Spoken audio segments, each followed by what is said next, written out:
Only Buffalo is going to win it, folks. Kick your heels up and shout. We've seen why the Buffalo Bills are en route to the playoffs. Come on now, the Bills are making it happen now. Stand up now, come on and shout. Buffalo Bills go undefeated. And we're going to the Super Bowl. Yeah. Now, baby, come on, come on. No one Come on circles the and wagon shout. like the Buffalo Bills.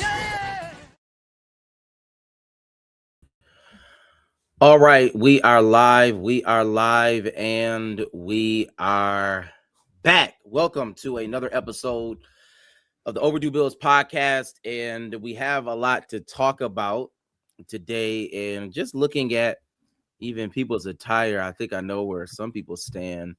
I guess they're moving teams from the Bills to maybe another Buffalo team. But listen, we're going to talk about. We got a lot of Yes, stuff. sir. Thirsty, Got a lot of baby. stuff. Yes, sir. Swanson early. Let's go, Swanson. Got a lot of stuff to get to. But just briefly want to ask the guys, how you are doing today. How's everybody, doing with the weather and everything that's going on? So Matt, how you doing today, man? Doing good, man. Doing good. Trying to stay warm. I see Mike is frozen over there. He was frozen for a minute, but yeah, just chilling, man. Doing good. How you guys doing? Brad, how you doing, man? I'm doing great, man. It was cold. It was cold, man. I was talking to my pops and my little brother. It's like I got to the age where I got gloves, hats, scarf. I wear boots. Like I don't play with the cold no more. So invest in the gloves, man. I don't know if I'm getting too old. I don't know what it is, but I don't play with cold no more. At what age do you invest in winter gear living in Buffalo? I'm saying late 20s as a male. I mean, it depends, right? Different. You know what I'm saying? I don't know. It depends. But for me, that late 20s, early 30s, 31, I'm full gloved up hats. I don't play, bro. I don't play. Respect. I mad at that. Yeah, maybe. I guess we got a lot to be discussed. It's there. cold, bro. It is cold. Yes, sir. It's cold out there. But listen, shout out to everybody. Shout out to everybody in the comments. Definitely appreciate y'all. Listen, like I said, we got a lot to get to, but let's do this now. Shout out to Buffalo fan base. We definitely appreciate Buffalo fan base for the collab that we've had throughout the whole year. It's been going on a few years now, so shout out to them if you want. We're actually pushing you to go subscribe to them. They have Twitter page, Facebook. Definitely has a lot of, fans, and we appreciate being able to go live on their pages as well. Definitely great exposure. So shout out to Buffalo fan base, and also shout out to AOG Cigar Lounge, who's been rocking with us throughout this entire year. Matt, if you could be so kind, just let people know about AOG Cigar Lounge and just the partnership that we've had. Yeah, absolutely, man. AOG Cigar Lounge, located at 3495 Delaware Avenue, is the premier cigar lounge in Western New York. Stop in today. They have a great selection of cigars, great selection of drinks to pair with them. Awesome deals all year long. If you're looking for a spot to watch the big game coming up, they're definitely going to have a viewing party. So, definitely go check that out with those guys. They've been showing love to us and our listeners all season long. They have us on display inside the lounge. So definitely shout out to those guys. It's been a good partnership thus far. Absolutely. We definitely appreciate AOG stand-up individuals. Great establishment. If you just want to get away, have a nice little time, drinks, or just a great ambiance, please go to AOG Cigar Lounge. The question is that where Tasker gets his cigars? Honestly, I don't think so. I think he gets them at Buffalo. There's a Buffalo Cigars. You're not shouting them out, yeah. But they're they're a little closer to the stadium, so I think you're not getting them there yet. We about to put them on. I'm about to say we'll put them on. Shout out to Steve. Yeah, tag Tasker. Yeah, tagging right now. Yeah, go tagging. Go tap in with AOG. That's premier right there. Yeah, that's premier. But listen. OverdueBillsPod.com. OverdueBillsPod.com. We definitely want you to tap into the website. Amazing website. Silent Partner Mills. He's been, making a website that much more better. Buy every day. We got content there. We got everything there. If you everything Overdue Bills, go to the website. And shout out to everybody on the YouTube page. I'm looking at the YouTube comments. Shout out to y'all. We want y'all to go subscribe to Overdue Bills podcast on YouTube. We're trying to get the subscriber count up, trying to do bigger and better things. So please go to the YouTube and give us a subscribe. We ask you to like, share, rate, and review. Do all those amazing things. All right, let's get into the show. I know everybody here because they want to listen. We got a lot to talk about. And I do want to say this. Shout out to everybody who's been hitting up my phone. I know it's like all season you've been rocking. It's like, does Sam have sources? Does he not have sources? And I guess it does come to fruition. Sam That actually does. Quick question of the day. Sam source is real. Sam sources are real. Everything I've said is just facts. Preach. I'm not gonna lie. Mad time. People could ask me, "Yo, do Preach really got sources?" I'm like, "Yes, bro. Preach is tapped in." I'm really I'm tapped in. Like I'm saying, locker room. I'm like horse's mouth. However you want to look at it. I mean, pause. But like it's just the facts. But horse's mouth is crazy. But listen, y'all know how we start every show. Quick question of the day. And I got a great show rundown, period. Right? I've been paused, dropping teasers, you know what I mean, throughout my text messages, people cliffhangers. It's getting there. So I need y'all to stay with us. We're gonna build a crescendo. We're gonna get to where we need to be.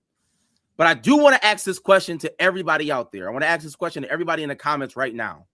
If you had to pick one, because this is gonna set up our show, if you had to pick one, was the Buffalo Bills ceiling capped by coaching, our roster, or ownership philosophy? And when I say ownership philosophy, I'm liking that to GM philosophy, leadership philosophy, if you will. So I'm going to say it again. Was it coaching? Was it our roster? Or just our overall leadership philosophy of our team? Which one was the Buffalo Bills ceiling capped? And Matt, I'm gonna go to you first. I'm gonna say we were capped by the roster, and wow. I'm gonna say it with this though, because at the end of the day, I know I talked about it, leading into that Denver game with the personnel. We had the personnel, I think, to beat Denver, and we had an opportunity. Josh had an opportunity to be great, and he didn't. We talked about it last week. He didn't. He wasn't great. So I think the roster as a whole let us down, and that led with Josh Allen and him not coming to the table. Obviously McDermott is gone, and Bean's got some work to do with the roster and the personnel to improve that. Okay, Matt is saying the roster. All right, and everybody in the comments, I want to see an answer. Was the Buffalo Bills ceiling capped by coaching, our roster, or overall leadership philosophy? Brad. I'm gonna answer this question based on the whole tenure of the McDermott tenure. I think that's okay for me to answer like that. We're gonna talk about that in a minute, though. I want to. So you talk about this specifically, this whole year, this 1 year? We could just say this year if you want. Okay. All right. So this year is tough. This year is tough because I thought the coaching was great. I mean, good. I thought the coaching was good. So I'm a lean towards coaching, but it's close with players. I think it's between coaching and players. I'm a lean towards coaching. I think playing bad football, you can coach bad football out, right? I mean, at the very minimum, you can see. I guess Vrabel has done that. I think the Patriots have played like not bad football. I don't think they played great football, but they limited a lot of the bad football. So I think the bad football came in opportune times this year, and I gotta give that to the coach. I gotta give that to the coach. You gotta coach that out of the guys, and the turnovers in the biggest game of the year is just unacceptable. And I think that showed us. So I lean towards coaching in that. Okay, so we have coaching. Matt said roster. Rad said coaching. Shout out to Swanson. Swanson is saying roster. And shout out to my guy Sesam. That's my guy. He's saying it's none of those. It's actually Lil Mikey in the background. But Mike, our ceiling. And listen, this is our quick question. We're gonna get into a lot of deeper conversations. Pause. But I'm asking coaching, roster, or ownership, because really this is really what we're talking about. This is our inventory show. We're doing an inventory of the Buffalo Bills. We're really at that point now, y'all. Like we're in front of the news and people are talking about us ad nauseum. And I want to know, everybody in the comments, listen, our ceiling is capped. How do you feel by coaching, roster, or ownership philosophy this year? Yeah, that's easy for me. It's coaching. This year the roster was trash. So I've been very critical of Bean. I thought Bean should have been fired. I thought McDermott made chicken salad out of chicken. S word. I want to curse too early today. But I feel like McDermott did a really good job with what he had this year, especially on defense. And I think what Bean did with the wide receiver position was malpractice, almost downright sabotage. Just in with his philosophy about addressing the position in general. I don't know anything about any other teams' owners and what their philosophy is. Clearly, we closer to Pagula here, so we have more of an opinion. But the Bengals owner is as cheap as they come, and they made a Super Bowl. But when we had Trey White in his prime, poor this year though, Mike. Okay, I'm just saying. So this year it has to be. Oh, that's so tough, man. Because we still should have beat the Broncos. We still should have beat the Broncos. But this year, the roster was so trash. I think that we should have beat the Broncos. Yeah, Roger. Because we got Josh Allen. So with Josh Allen, you can beat a lot of people. I think the roster was so bad this year that it's hard. And McDermott did the best he could. So I can't expect him. I think he overachieved with what the roster he had, honestly. I would say this, and we're gonna move on. This is just our quick question of the day. For me, our ceiling, and I'm gonna be completely honest. By default, I'm saying roster. I'm a guy. I believe in to whom much is given, much is required. And when I say roster, I'm not necessarily talking about everybody. I'm talking about one person. His name is Josh Allen. I think that this season, for me personally, like when I took an inventory, this is an inventory show. When I thought about it, I'm blaming this year on Josh Allen. Right. I'm just going to be honest. I think especially the last game, we don't have to recap it. I think Josh Allen was deplorable. And I just have to put it on him. Like that's just for me. And I've been saying this for a long time, right? I'm one of those guys. I don't pull any punches. I've been saying that we should trade Josh Allen for 6 first rounds for a long time. I've literally been saying that on this platform, this podcast. We should trade Josh Allen for 6 first rounds. I've been saying that. We haven't done it. And we keep coming up short, right? And this year for me, it's Josh. Like y'all seen it. When I watch, even without what's his name? The quarterback from Denver, even without him this past game. Bo Nix. Like Denver is just they just weren't that good. Like they just weren't that good. The Patriots are not that good. The first person to agree with you on this. And for me, it's just like, yo. You got to get rid of him. You have to get rid of him. Shout out to Sean. Shout out to Sessom. Sessom, no. We go back to tech days. When you look at what's his name, Jizzle. You know what I'm saying? It's like at some point you just like he's not the guy. Like he's not the guy, y'all. Like he's not the guy. And it's like we got to move on. We don't need to wait. The longer you wait, the longer you lose. Just the facts. But listen, we can move on. We got a lot to talk about. We're gonna take inventory of a lot of things. Insane. We're gonna let you know that. Well, no, wait. Can you just address this point for a second, Preach? And for everybody that's out there, real quickly. The Patriots punted 8 times and the Broncos punted 6 times. So You're saying that having 5 turnovers and scoring 30 is worse than 8 I can explain and only getting like 10. You want to explain this? Yes, I'll explain this. Listen, and I play quarterback. Many of you know. I'm blaming Josh for it was really one of the last plays in regulation. Dawson Knox is running down the field. Josh Allen, all he has to do is just hit him and the game is over. And that's my issue. You can't be an MVP. You can't be 150, 200 million, $500 million man. You just got married. You know what I'm saying? Shout out to Sinners being nominated for like I'm naming everything, right? I'm just throwing everything at him. And I'm looking at Josh and I'm saying, listen, what are you doing? Right. I look at our counterpart, right? We look at the Chiefs. They weren't in the playoffs. It's like, Josh, this is laid up for a silver platter. You're the man. And when I look at the man, I want to see people who do man things. He didn't do man things. He just did not do it. And that's just unfortunate, but he didn't do it. I love Josh Allen as a quarterback, but for me, I'm a guy that says, how about we trade him for 6 first rounds and gets better? We get better as a team immediately. If we trade him for 6 first rounds, we get better immediately. And I've been on that for a long time. You don't have to argue with me in the comments.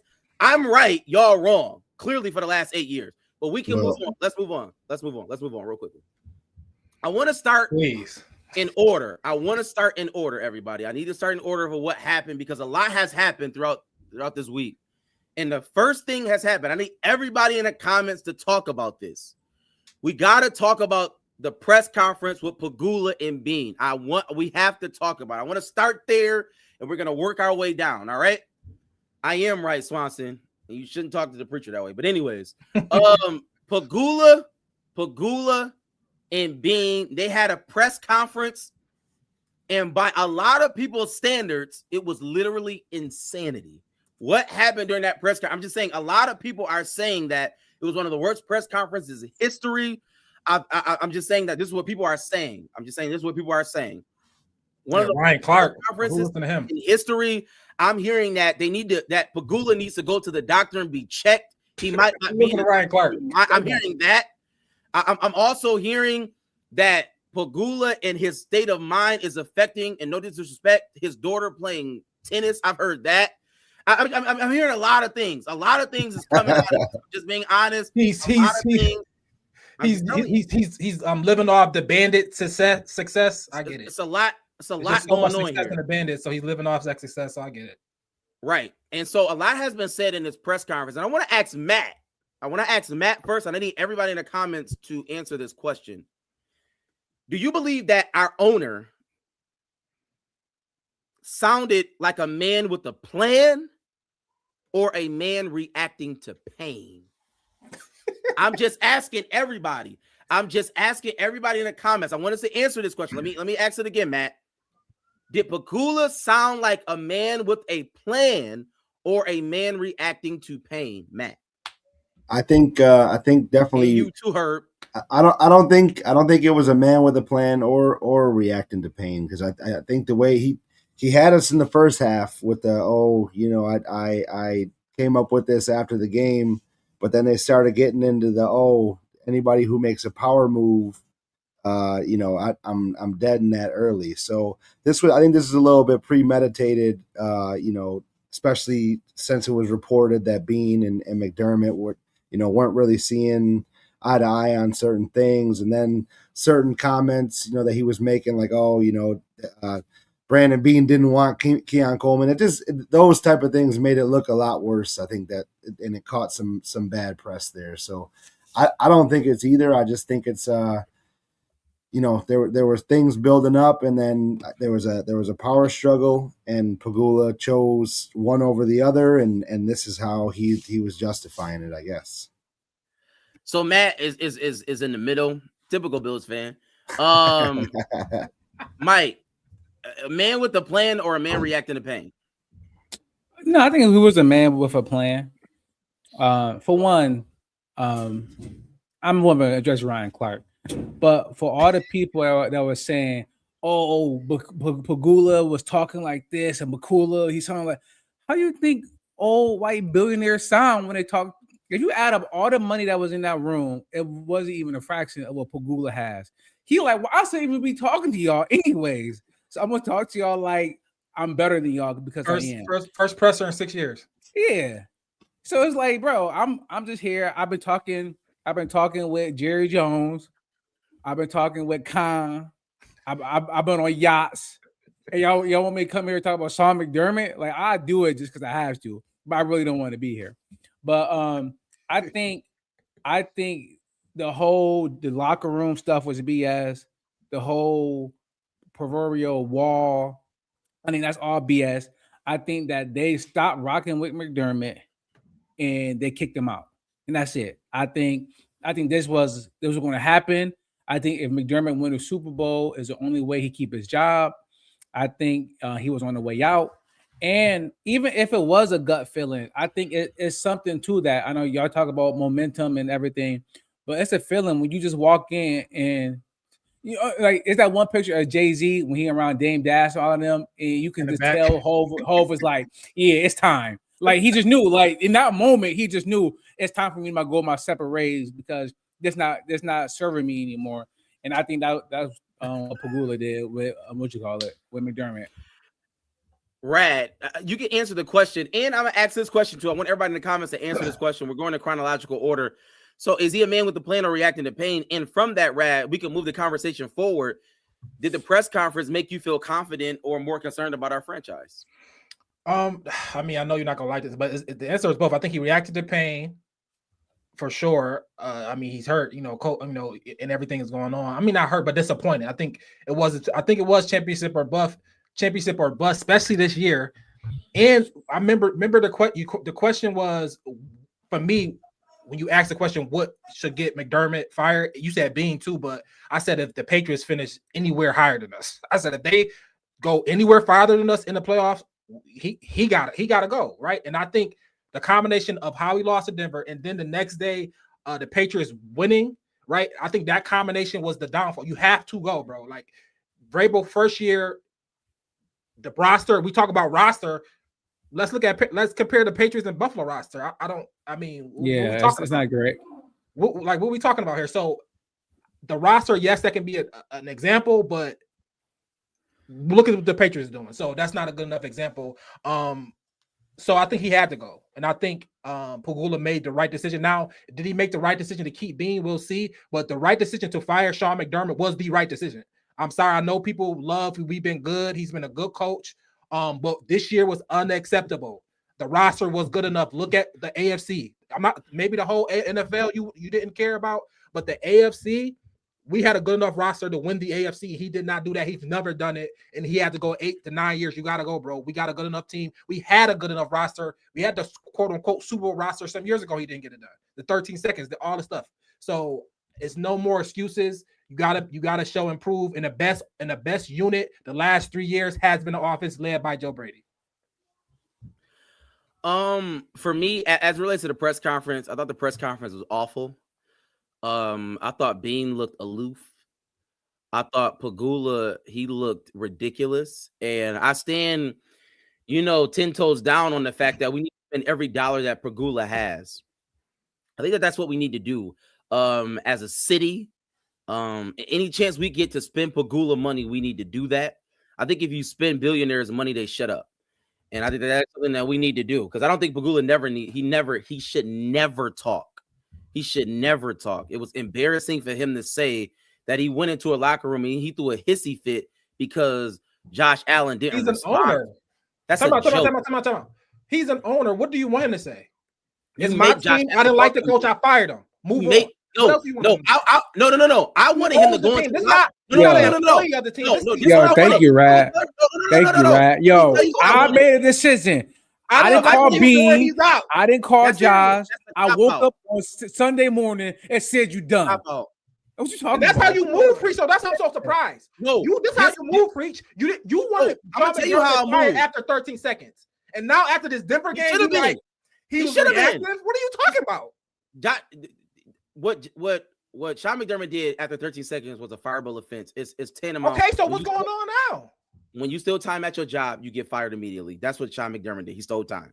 So that's there. I mean, leave that there. When in the locker room, what's your problem with that? Here's my issue with it. When the owner goes into the locker room and you're paying somebody $500 million and they don't respond to you, you fire them. You look at Josh Allen. You say, "Get your stuff and get out." That's what you do as an owner. You be ridiculous, bro. I'm gonna say this to every man out there. If you go into your house and your wife don't speak to you, what you gonna say? Get out the house. You get out. It'll be smart for you to speak to me. That's what you say. Let's be honest. Like, you think it's wise to ignore me? To not talk to me? You think it's wise to not talk to me? Listen, I'm just being honest. All I'm saying is, that's it. My quarterback's not talking to me. Coach, you're done. Sam Waller. That's all I'm saying. All I'm saying is what Pagula did, it was a cop-out to me. He should have, if you was gonna fire him, then stand on business.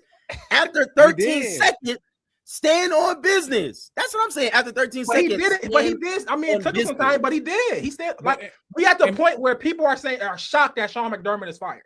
The national media, which is, I mean, Ryan Clarkson, Stephen A's of the world, whatever.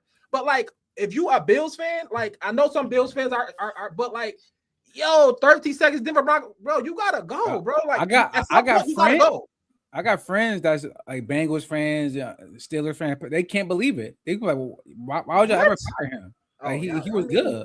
Yeah, like, it's crazy. All right. Even if Joe Brady's, we can talk. Even if he's not the answer, fire him and find another one. Like, we good. Like, let's keep going. Joe Brady. Like, we about to talk about it. And just to Swanson and Sessom, you know they lining up. So I like to suggest that it's kind of crazy. You know that they've been lining up. Everybody out there. But I do want to move on to this segment. Pizza. We listen. Sean McDermott, we got to take inventory because Sean McDermott was fired. And I do want to ask because we've been talking about this in our group chat, right? I really want to have an honest conversation before we move on to Joe Brady. I think that's a whole nother conversation. But let's really talk about Sean McDermott. Because at the end of the day, Sean McDermott, 8-8 in the playoffs, he really turned the franchise around. And I think that it needs to be said. I know people have a lot to talk about, and I want us to have an honest conversation in the comments, right? Because obviously Sean McDermott, for me, it was the 13 seconds or less he should have been fired, right? That's just my opinion on it. Not so much that he was a bad coach, but what he did in that game is just a fireable offense. You just gotta go. Did you see what Jerry Hughes said? What did Jerry Hughes say, real quickly? Yeah. Pretty much, he said that after 13 seconds, he left because he knew that McDermott wasn't serious for how he handled 13 seconds. He like, oh, this dude not even a serious coach.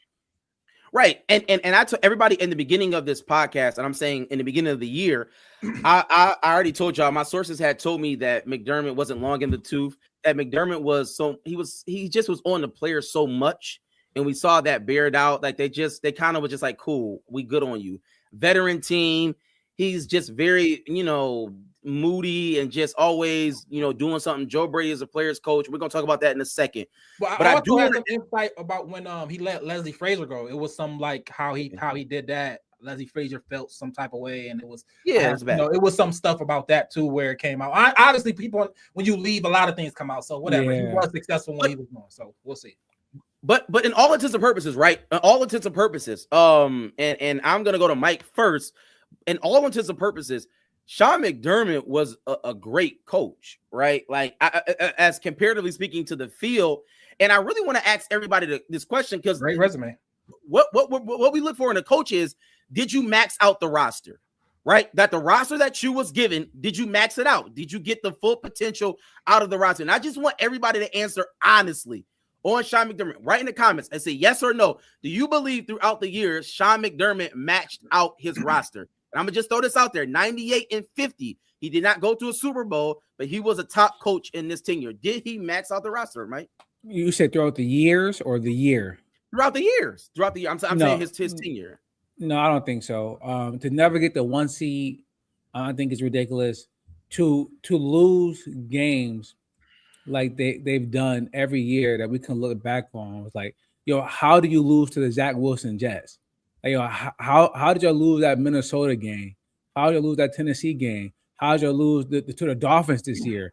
It's like it's teams that was just dead, and the Bills will lose to them, and that's how I know. I know, but when we talking about the margins, we talking about the 1 seed, the 2 seed. We talk about 3 home playoff games. When we talking about being able to play a hurt Bo Nix or a terrible Texans game, when you miss out on opportunities like that year after year after year after year after year, right? The Chiefs not winning the 1 seed every year. Tennessee won it 1 year. Right, that was my point at the beginning of the season. It was like, y'all keep saying that the Jazz don't stand a chance, the Patriots don't stand a chance, but it's been bad teams that got the 1 seed. Baltimore got the 1 seed like twice. So if I'm looking at Josh Allen, I'm looking at Stephon Diggs, I'm looking at James Cook, I'm looking at White and Hyde and Porter and All Pro Milano, and you telling me you can get the 1 seed not one time? You telling me you get the AFC game at home one time? No, there's no way I can say you maximize the roster that you had for the first 3-4 years that Bean gave them. Matt, I'm gonna say yeah. For the simple fact of this is that, you look over the years and Brandon Bean has only hit on 2 first rounders, and the second hit is coming into his own in Dalton Kincaid, right? It's taken a little time. He's what's the first one? First one is Josh. Okay, it's a big one. So that Kincaid's a stretch, boy. That's what I'm saying. That's the second one that he's coming into. Every other person on this roster right now is a second through undrafted, right? How many not Pro Bowlers, or how many All Pros has he developed in the defensive secondary that haven't been, that Teron Johnson and Christian Benford should have been an All Pro, 6th round draft pick. You got linebackers that are second through 4th rounders, right? 2nd through 5th rounders. Sorry, he's developed those guys throughout the years. Cam Lewis, undrafted out of UB, guys that are making plays and are doing things with this roster. I think from a coaching standpoint, he definitely maximized what he had at the end of the day, because he didn't have, like I said, Bean hasn't hit on a first rounder except for Josh, and like we're talking about Dalton Kincaid. So Sam says we want to trade for 6 first rounders. Well, if Bean's drafted them, then that's a waste. So I've been saying fire him too, by the way. Let me say this before Rad. I will say this as it relates to Brandon Bean, and we can push the conversation because we talked about Sean McDermott. Sean McDermott is fired at this point. James Cook was a 2nd rounder, Joey. Sean McDermott is fired, and I think we all agree that Sean McDermott was a good coach, but him being fired is not the end of the world, right? I mean, I think most Bills fans would say we can move on from him, so we can look at the Brandon Bean conversation. Matt has brought that in, and I do want to ask everybody before we get to Joe Brady. I would caution us saying that Brandon Bean drafted Josh Allen. I mean, like, that's yes. If you look at our history at quarterback, that's what we wanted him to do, to draft a Josh Allen, right? I mean, that's what you need to win. Actually, what you need to win Super Bowl, so on and so forth. So him drafting Josh Allen is enough, in my opinion. Like that is that is enough. Poo it somehow. I'm like, what? Okay. No, that is enough. That is enough. Even though I want to trade him for 6 first rounds, Brandon Bean drafting Josh Allen is enough because everybody else didn't draft him.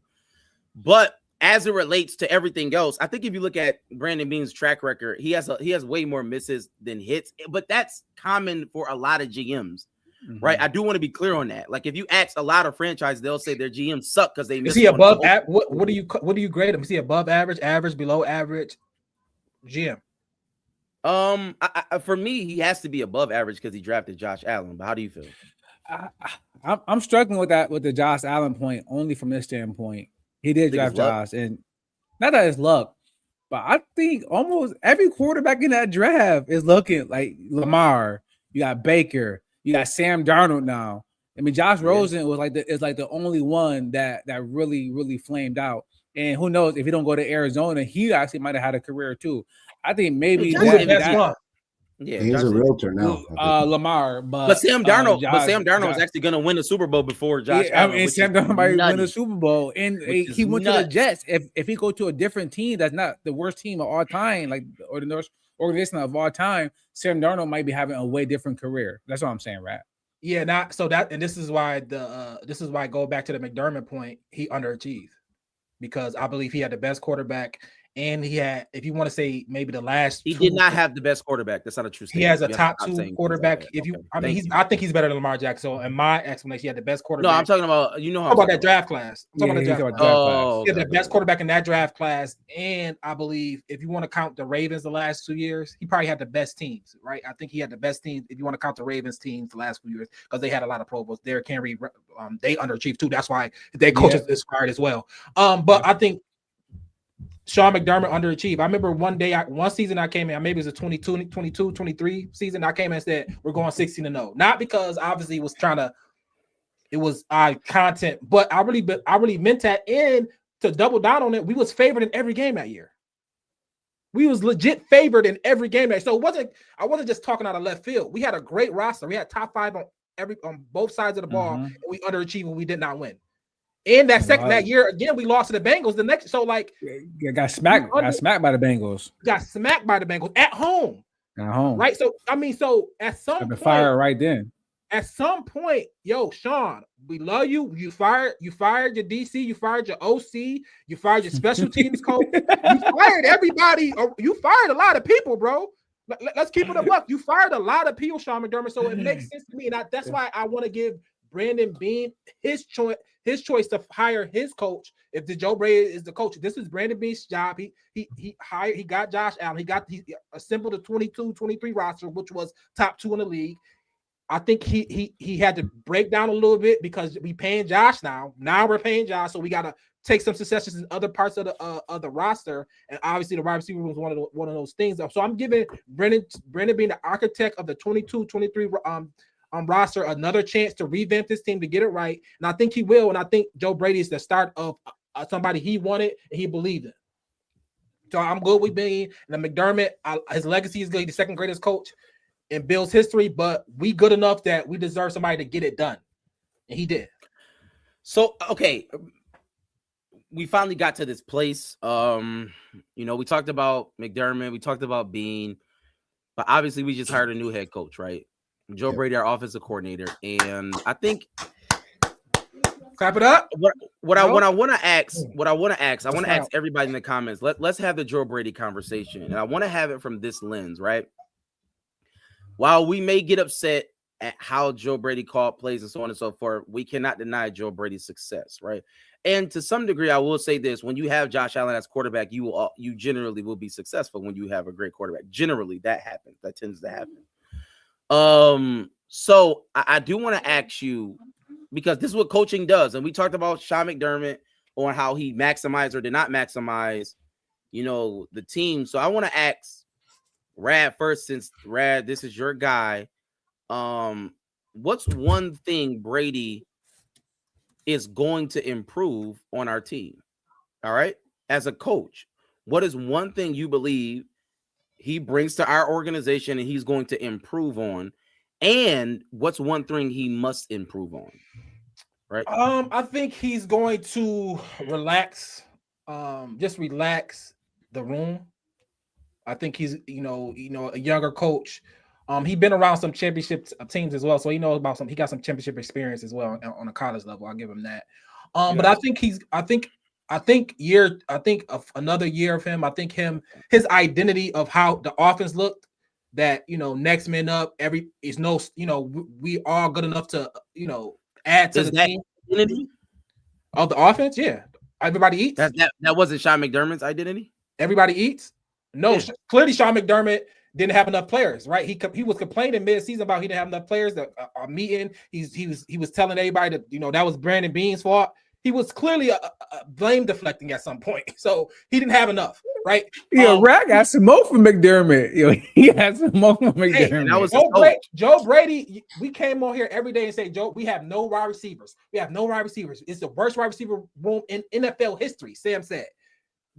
The last 2 years, we're top 2 in offense with no wide receivers.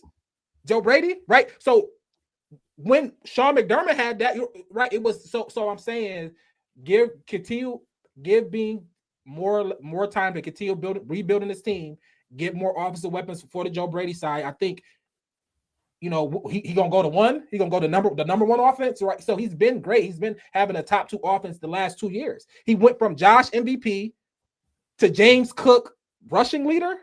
Like we saw glimpses of Dalton Kincaid. So the offense has been performing. This playoff game, we scored 30 points. Glimpses.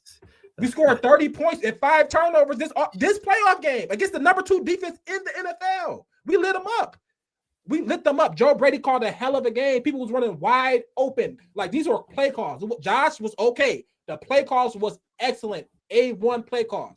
I think he's in the lineage of the Ben Johnsons, the Matt LaFleurs, the Sean McDermott. I think he's that good of a play caller, and he's going to show it. And he's going to continue to call plays. I think he's that good. I think it was a great hire. So Matt, answer this question. You can talk about if you think he's a great hire or not, but also what's one thing that Joe Brady must improve in, right? We had a good coach in Sean McDermott, but him as a head coach, and I want everybody to answer that question. What is one thing what does he have to improve on?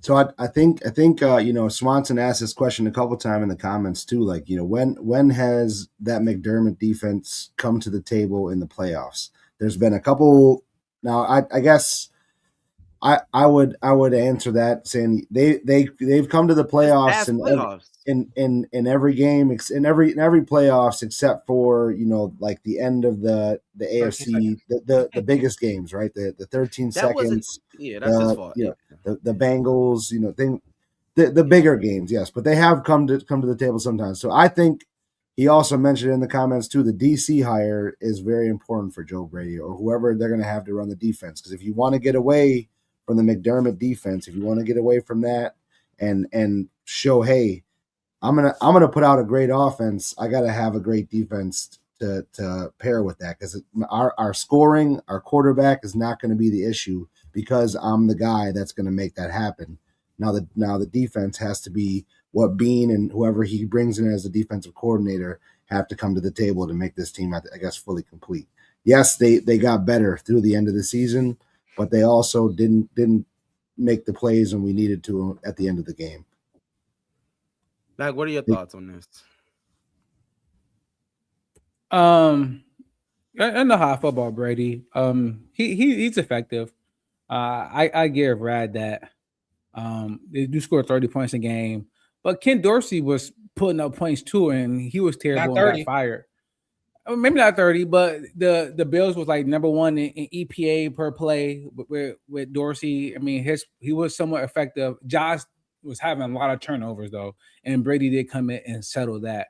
But here, let me just explain my point, that my issue I have with Brady. And I know Joey is in the chat talking about wide receivers, and we'll have different wide receivers. I don't think it's really going to matter. I think it's important for Brady to get an OC that can have a NFL passing game. And let me just go through some stats of some of the wide receivers we had. So under Josh Joe Brady? Palmer, under Joe Brady. So Josh Palmer, when he was at the Chargers, 33 catches, 72 catches, 38 catches, 39 catches, came to the Bills, 22 catches, right? Worst season of his career, 22 receptions, 300 yards, the least by nearly 300.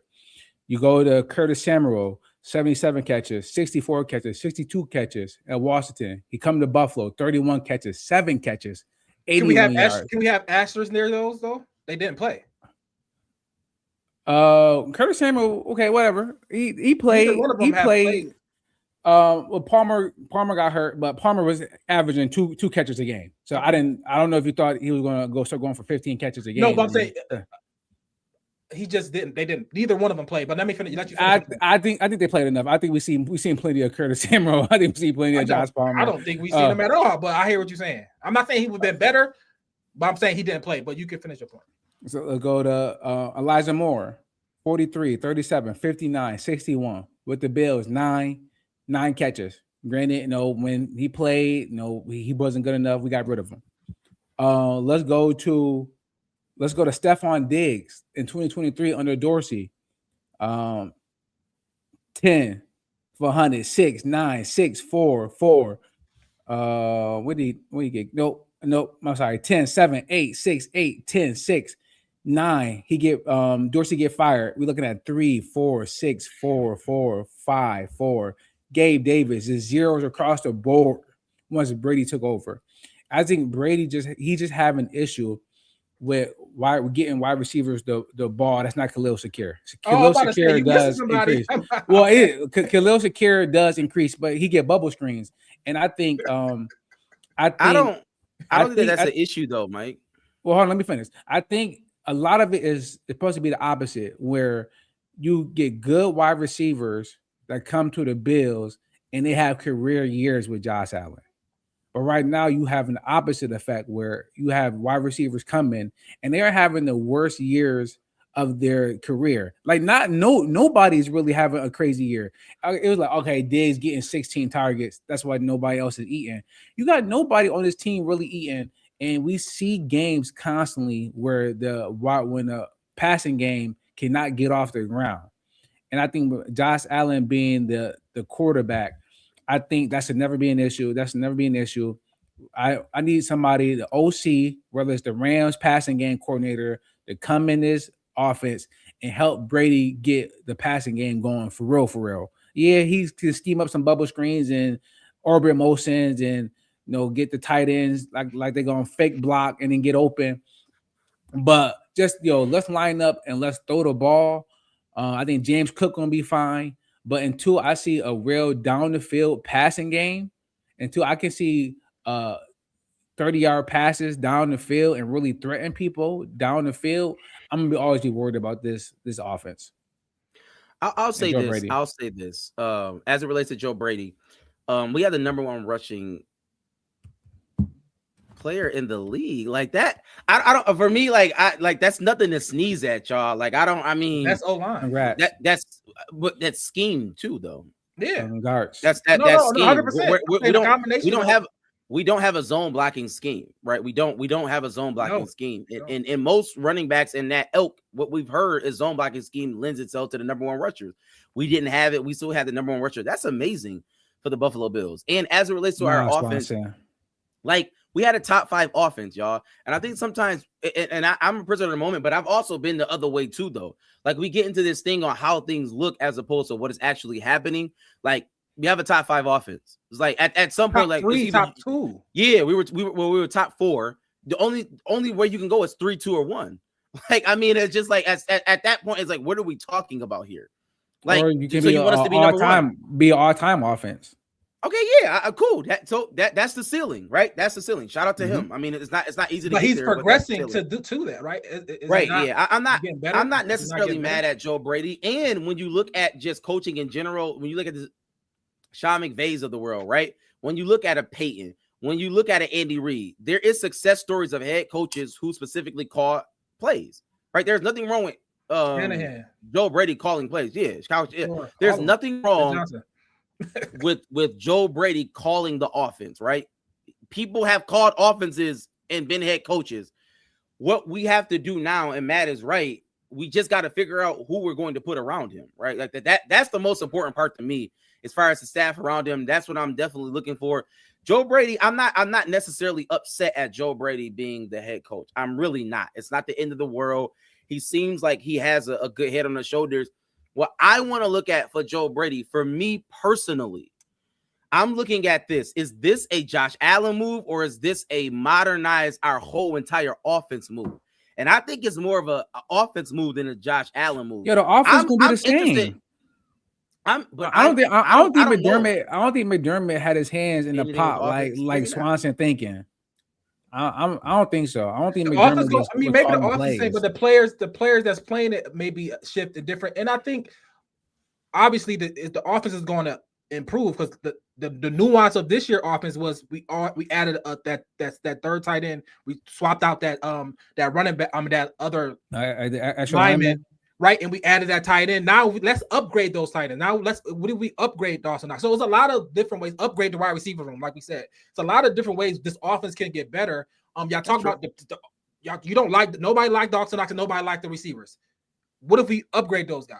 You know what I'm saying? So it's a ways that this offense can get better in a 4th, 3rd, and 2nd, and we can have better players, as y'all would say. So of course this offense has different ways to go.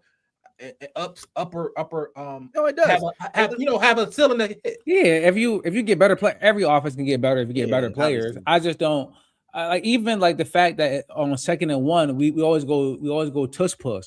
It's like that's a prime time for a shot. Though.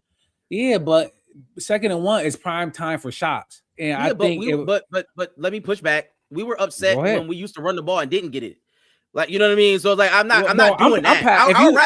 If you talking about the drought era, I don't want to talk about the drought.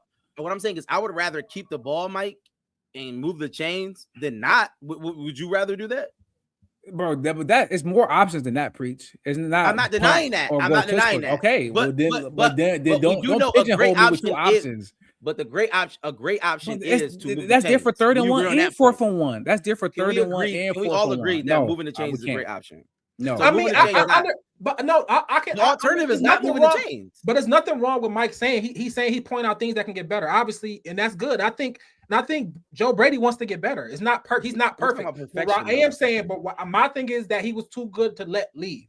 That was my whole thing. I think whoever was the head coach, you need to bring him back, or I was good moving him to the head coach because I believe he was that good. He's on that track. He's on that track. I don't see how he's on that track. He went from MVP to #1 rusher. This is back-to-back full-time years. So year 3 of that, like, I mean, like, why can't we? Why would we not want to keep that coach? I think we should keep that coach. That I'm in lockstep with Rad. Like when I looked at the product, when you look at it, it's like numbers is crazy. We're top 4 in offense, period. In points, it's like what do we? You can't. We have the #1 leading rusher, and then we do have Josh Allen. This is what I want to say. And shout out to my cousin Ed. This is what I want to say. As it relates, are we saying that Sean McDermott is the reason why everything went wrong? No, I think we're also blaming Brandon Beane as well. He just didn't get fired yet. But also, even in moving forward with that, I want to say this too, though. We talked about this. McDermott got fired because of 13 seconds or less. He should have been fired, right? As it relates to this season specifically, the reason why we did not get to a Super Bowl is not Joe Brady. It is not Sean McDermott. His name is Josh Allen. I just told y'all that. If you just coming on, Josh Allen is the reason why we didn't get to the Super Bowl. He sucked. He played terrible in the playoffs. Year. So why not bring a different person in? No, get rid of Josh Allen. Listen, Brandon Beane, after 13 seconds, he said, as long as Josh Allen can have the ball to win the game, we're gonna be good. The last 3 years, Josh Allen has had a chance to go win these games, and we keep losing. So it was wide open. It was wide open players. It wasn't because of play. I don't care. Regardless, no, you saw the play. Tom Brady, the play people was wide open. All those plays. Tom Brady, Patrick Mahomes, and if I need Josh Allen not going anywhere, regardless of what Preacher's saying. That's the problem. If y'all telling me that Josh Allen is not making these plays, then get Brian Dable back in, because that's when Josh Allen was making the plays to win the game. Brian Dable back. I'm just saying. I know. Why do you say that? You have no position. I'm just saying that if but he didn't win. Brady, he didn't win nothing over Dable. If Brady, but when he left the field, when Josh Allen left the field, the game was won. After that, Josh Allen didn't see the field after that. Now, if the Bills get the ball again, Dable and Josh may go down and score. But I'm not even bringing it up. I'm not. Why he overthrew? He overthrew Dawson Knox. I know. I'm just saying, but that's my point. How often do y'all watch Josh Allen on the sideline sitting by himself after every possession, after an interception, after a fumble? I don't know what's going on. Why McDermott not over there? Brady in the box. But stop it! Come on, bro. I'm not giving y'all that. He's an MVP. Like, what is he supposed to do? Maybe you want Sean McDermott to scream at Josh Allen? I want different results this year. I want different results. And Brady being on the sideline and someone talking with Josh to say, "Yo, we good, we Gucci." Listen, what about this? Let's do this. Whatever we need to do, we need to maximize Josh Allen. And if y'all think that Joe Brady is going to maximize Josh Allen, then fine. I'm willing to be wrong. And I'll push back on that. I'll push back on that, Mike. I don't listen. When we say maximize Josh Allen, it's like Josh Allen's an MVP candidate, right? Mm-hmm. Every year from moving forward, he won an MVP. Mm-hmm. You did. Josh Allen, by y'all standards, Josh Allen is one of the best quarterbacks of all time. Top 5, right? So everybody's saying not all time. Whoa, don't put that on me. Well, whatever. In the last 10 best quarterback years, to not win a Super Bowl. Whatever. Yeah, best quarterback to not whatever Maybe. y'all want to throw on him. Not get there. Not get there. This is the thing, and I say this all the time: to beat a man, you got to beat the man. Josh Allen, put up or shut up, or let's trade him for 6 first rounds. I don't understand why that people you can say that's not realistic, but I'm just saying that if he can't do it, then get rid of him. But it's not gonna happen. What I would say is that obviously it took Peyton Manning 8 years, 9 years, right? It took John Elway made it to 3 before the fourth one he made. So we seen track records of quarterbacks taking a little longer. Obviously, you got your Mahomes, you got your Brady's, you got those guys who won early in the Aaron Rodgers won early first 3-4 years. But you got some high end greats, Drew Brees, that took 8, 9, 10 years to win it, and he might be on that track. I mean, he's a lot like a John Elway, so he might be on that track anyway. So we'll see. I think he's going to win Super Bowls. He's that good. He's that good. It might take 10 to 12 years to do it, but he's going to do it. Let me say this. We're moving on. Because I do want to ask this last question. We're going to get off. But as it relates to Joe Brady this season, him having a top 4 offense, I think Joe Brady, if we can liken it to this, just hear me out, y'all. Right? You have a person, you have a partner, you have a wife. They do everything, X, Y, and Z. Cook, clean, take care of everything, push you mentally, whatever the case is. They do all these things, but you upset because she ain't got a BBL. Let's move on. All right, Matt, I want you to answer this question. Everybody in the comments, everybody. I'm just saying that's what we're talking about. We're talking about looks, y'all, at this point. I've been since Brady took over. I've been on he can't develop a real NFL passing game. Okay, my point is very clear. He has a top 4 offense, Mike. My point is clear. At some point, you got to acknowledge that. My point is clear. My point is clear. I don't know if you're not going to acknowledge my point and you want to scream. Then the fans love it. I love it. Even the passing game numbers are good. They top 7, 8. Yeah, it's not like they're like. What are you talking about? It's not like 25th. He like 7th in the league in the passing. What do you? I don't know what you're saying. They top him to be 1. Still great. It's still high. I mean, if realistic, if I think Josh Allen is who he is, I think.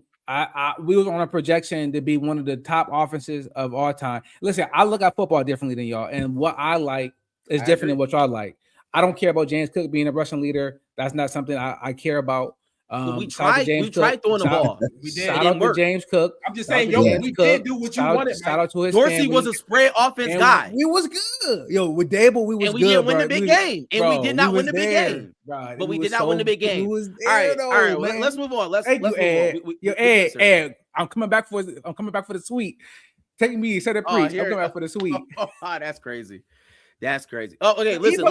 But even if you want to say none of the teams in the NFL in the Super Bowl like that, they're all teams that won a ball. It definitely was a big run of year. It was a big run of year. Everybody want to win a ball. That's true. That's true. And we did. We had the number 1 rusher. Josh was the reason why we lost the game, y'all. Everybody blame Josh Allen. At him right now. It's your fault. Just say that right now. Josh Allen is your fault. No, but Josh knows that. Josh knows he was crying. You know when you cry. You know when babies cry. Like, they know it was wrong. Josh Allen cried. He knew he was wrong. Some real tears. I'm real like, dang, I messed up. I'm real tears. You know what I'm saying? So, Matt, let me ask you this because we're moving on. The first question is real quickly, Matt. Should Brandon Beane stay on the hot seat? Turkey? Or is he fully trusted?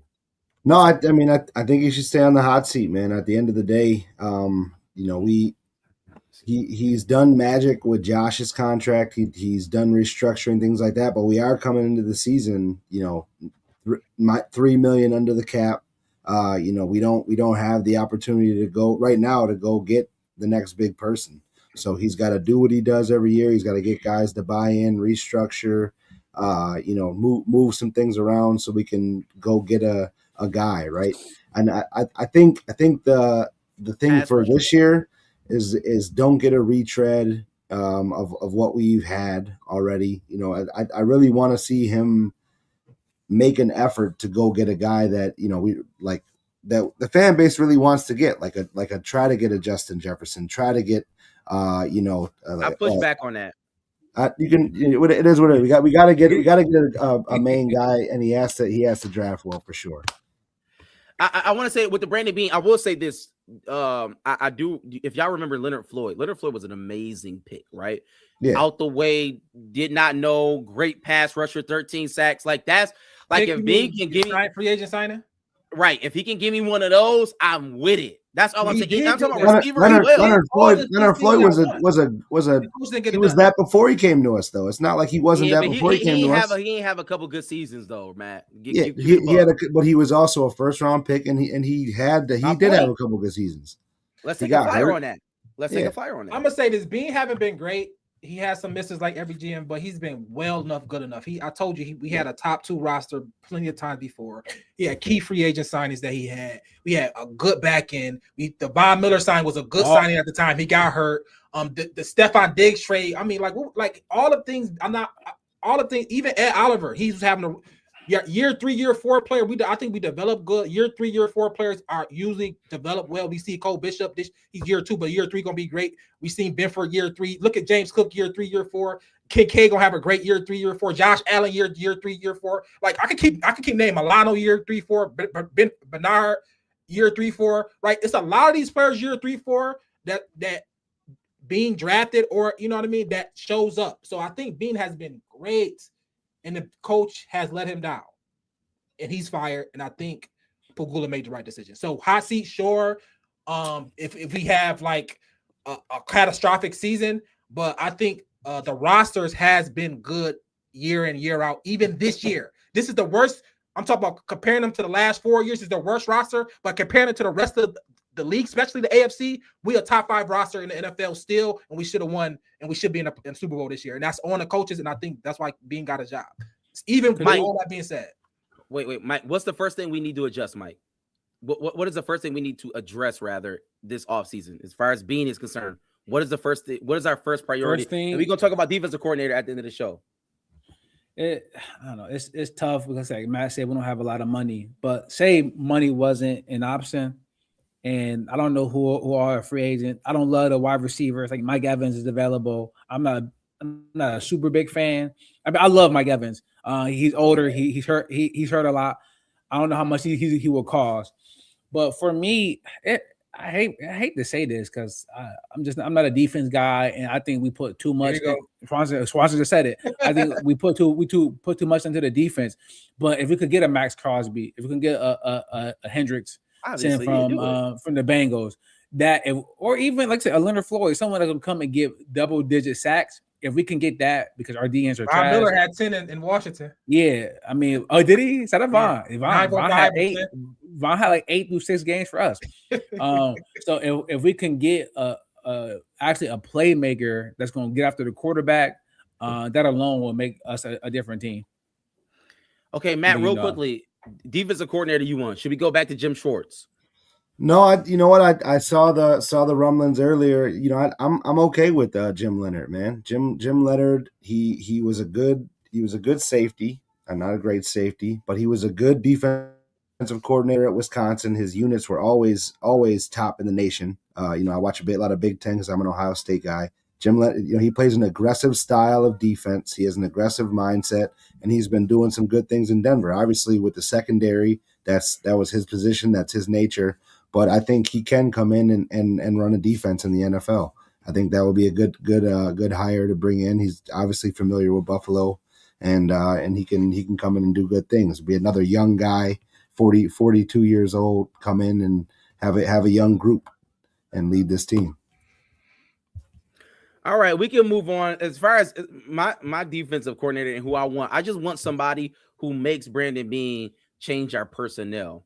Right, I want to bring in a defensive coordinator, so we have to literally change everything. He just got fired. McDermott, the person you talking about, the DC what I'm saying is, who want Beane to change the personnel. He just got shown the door. What I'm saying is, you bring in a defensive coordinator who literally changes the way we look at defense as a whole. Right, like he needs different personnel in order to do the scheme. Yeah, that's what I'm talking about. Okay, but listen, I just told you, I would take a Jim Schwartz. I would take a Wink Martindale. I want somebody who come in and start wilding. Like wilding, chaos on defense. Yo, you know what I'm saying? Bobby, just stop it. It's Bobby Bobbitt.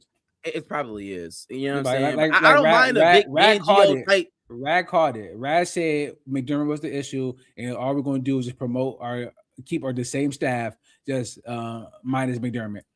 But I agree with that. But even the Babbage, but I would prefer, like, if Jim Schwartz, if we can get a Jim Schwartz, but if we can get a 10-year, 50-year-old bad cop, good cop, over there, and not and McDermott can, like, if McDermott was the DC, right? But Jim Schwartz is if Jim Schwartz is the guy over there, I'm good with that. I like that. Like, I like that presence. I want that mature. That's the dad presence on defense. I mean, I don't know. For me, mentally, defense. That's what I like. The new young guy is cool, but the old guy, the old veteran on defense, I like that. And I would say on offense, I mean, shout out to Nick. He said, you know, since we want to trade Josh, they said Justin Jefferson he wants out. I mean, if we can do something like that, obviously. I think Brandon Beane will be on a mission to find a wide receiver, maybe a trade if we was that close to pulling off a Waddle. Even though I think we can go better than Waddle. I like Waddle, but I'm happy. Honestly, I believe we can do that. Low key, I'm low key happy we can do it. I think we get better. I can't. Come on, man. We be in the Super Bowl right now. Like, nah, Waddle is not. He's good. He's not that good.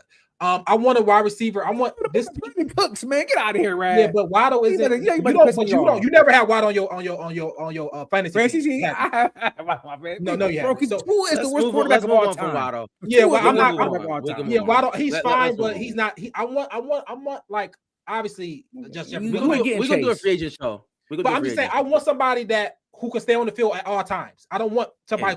I want like somebody. Okay, you want Jesus? All right. No. I'm talking about somebody. That's what you said. Like that is okay. No, I want a receiver that blocks. Okay. Like on the free agent market, I want somebody like if you want someone on the free agent market, give me Alec Pierce. I'll take Alec Pierce. I think he could be a Jordy Nelson type. He could be a Jordy Nelson type. Now I'll take Alec Pierce. If we want to trade for somebody, we'll talk. But free agent wise, I'll take Alec Pierce. I think he will have a career year He will have a career year. I want my Alec Pierce. You have a career year. I'm gonna hold you to that. I'm not mad at Alec Pierce. And we get Alec Pierce. He have a career year here. So when he come and catch 24 passes for 197 yards, but it will be for 900 yards and 7 touchdowns. I bet you that. All right, let's bet it. All right. Yo, we got to get off. People like boxes. We got to get off. Shout out to everybody out there. Matt, I take Ayuk for the low. Yo, Ayuk for the low. Stop. We're moving on. For the low, I'll take it. Can you before we get off? Can you please let the people know? Shout out AOG if you can. Shout out AOG again, man. Yeah, so AOG, man, definitely go check those guys out. 3495 Delaware Avenue. You know they're open every day. They're gonna have some things going on for the big game. Obviously, you know it's just a good spot to go hang out. Shout out to those guys for showing love to us all year long. AOG. All right. Definitely appreciate AOG. Shout out to overduebillspod.com. Overduebillspod.com. Definitely want you to go to the website. Everybody who's on right now, we appreciate you in the comments. The comments was jumping. Go to Overdue Bills Podcast on YouTube. We want you to subscribe to our YouTube page. And we want you to like and share and rate and review. Like, share, rate, and review. Do all those amazing things so we can get into the algorithm. We're going to have more shows. We may take a small break. A lot of things going on, but we will have another show. We got to talk about free agency. We got to talk about the draft. We got to talk about a lot of things. Listen, we're going to be here. We're not leaving you. We are going to be here, so don't touch that dial. We're going to be back. If the Patriots win a bowl, we doing a show. Yeah, I'm doing a victory lap. I'm doing a victory lap. Yeah, well, I don't know about that, but we definitely gonna do a lot Pats of fans. See the Pats fans? Me and Preet gonna have our Pat show, and he will come on here and we'll talk with y'all and console y'all. You might as well just stay there, man. Just stay there. And I will say, I was the person to say fire Sean McDermott to get Mike Vrabel. Then nobody wanted to listen. You did, but listen, y'all know how we end every show with a little bit of that. Hey. Yeah. Let's go. Only Buffalo is going to win it, folks. Let's see why the Buffalo Bills are en route to the playoffs. Come on now, the Bills are making it happen now. Stand up now, come on and shout. Buffalo Bills go undefeated. And we're going to the Super Bowl. Yeah.